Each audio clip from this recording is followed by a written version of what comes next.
بسم الله الرحمن الرحيم.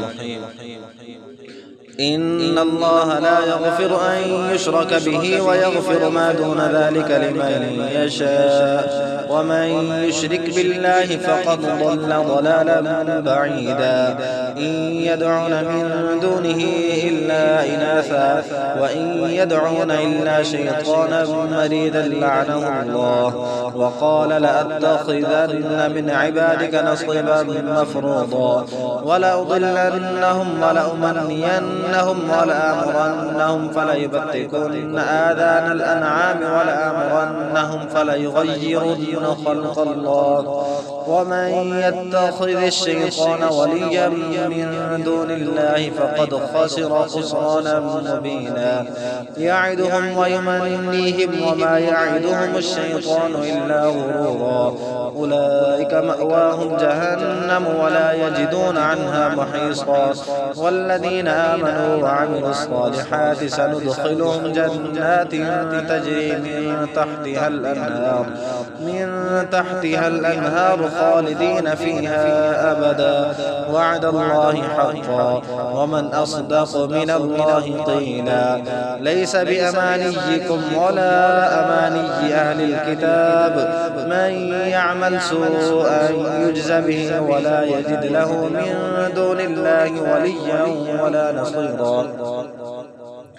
ومن يعمل من الصالحات من ذكر أو أنثى وهو مؤمن فأولئك يدخلون الجنة ولا يظلمون نقيرا. ومن أحسن دينا ممن أسلم وجهه لله وهو محسن واتبع ملة إبراهيم حنيفا واتخذ الله إبراهيم خليلا. ولله ما في السماوات وما في الأرض وكان الله بكل شيء محيطا. ويستفتونك في النساء قل الله يفتيكم فيهن وما يتلى عليكم في الكتاب في يتامى النساء اللاتي لا تؤتونهن ما كتب لهن وترغبون أن تنكحوهن والمستضعفين من الولدان وأن تقوموا لليتامى بالقسط وما تفعلوا من خير فإن الله كان به عليما. وإن امرأة خافت من بعلها نشوزا أو إعراضا فلا جناح عليهما أن يصلحا بينهما صلحا والصلح خير. وأحضرت الأنفس الشح وإن تحصنوا وتتقوا فإن الله كان بما تعملون خبيرا. ولن تستطيعوا أن تعدلوا بين النساء ولو حرصتم فلا تميلوا كل الميل فتذروها كالمعلقة. وإن تصلحوا وتتقوا فإن الله كان غفورا رحيما. وإن يتفرقا يغني الله كلا من سعته وكان الله واسعا حكيما. ولله ما في السماوات وما في الأرض ولقد وصينا الذين أوتوا الكتاب من قبلكم وإياكم أن اتقوا الله. وإن تكفروا فإن لله ما في السماوات وما في الأرض وكان الله غنيا حميدا. ولله ما في السماوات وما في الأرض وكفى بالله وكيلا. إن يشأ يذهبكم أيها الناس ويأتي بآخرين وكان الله على ذلك قديرا. من كان يريد ثواب الدنيا فعند الله ثواب الدنيا والآخرة وكان الله سميعا بصيرا.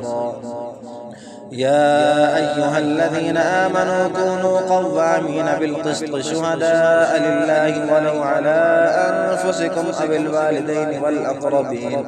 إن يكن غنيا أو فقيرا فالله أولى بهما فلا تتبعوا الهوى أن تعدلوا. وإن تلووا أو تعرضوا فإن الله كان بما تعملون خبيرا. يا أيها الذين آمنوا بالله ورسوله والكتاب الذي نزل على رسوله والكتاب الذي أنزل من قبل ومن يكفر بالله وملائكته وكتبه ورسله واليوم الآخر فقد ضل ضلالا بعيدا. إن الذين آمنوا ثم كفروا ثم آمنوا ثم كفروا ثم ازدادوا كفرا لم يكن الله ليغفر لهم ولا ليهديهم سبيلا. بشر المنافقين بأن لهم عذابا أليما. الذين يتخذون الكافرين أولياء من دون المؤمنين أيبتغون عندهم العزة فإن العزة لله جميعا. وقد نزل عليكم في الكتاب أن إذا سمعتم آيات الله يكفر بها ويستهزأ بها فلا تقعدوا معهم حتى يخوضوا في حديث غيره إنكم إذا مثلهم إن الله جامع المنافقين والكافرين في جهنم جميعا. الذين يتربصون بكم فإن كان لكم فتح من الله قالوا ألم نكن معكم وإن كان للكافرين نصيب قالوا ألم نستحوذ عليكم ونمنعكم من المؤمنين فالله يحكم بينكم يوم القيامة ولن يجعل الله للكافرين على المؤمنين سبيلا. إن المنافقين يخادعون الله وهو خادعهم وإذا قاموا إلى الصلاة قاموا كسالى يراءون الناس ولا يذكرون الله إلا قليلا مذبذبين بين ذلك لا إله هؤلاء ولا إله هؤلاء ومن يضلل الله فلن تجد له سبيلا. يا أيها الذين آمنوا لا تتخذوا الكافرين أولياء من دون المؤمنين أتريدون أن تجعلوا لله عليكم سلطانا مبينا. إن المنافقين في الدرك الأسفل من النار ولن تجد لهم نصيرا إلا الذين تابوا وأصلحوا واعتصموا بالله وأخلصوا دينهم لله فأولئك مع المؤمنين وسوف يؤتي الله المؤمنين أجرا عظيما. ما يفعل الله بعذابكم إن شكرتم وآمنتم وكان الله شاكرا عليما.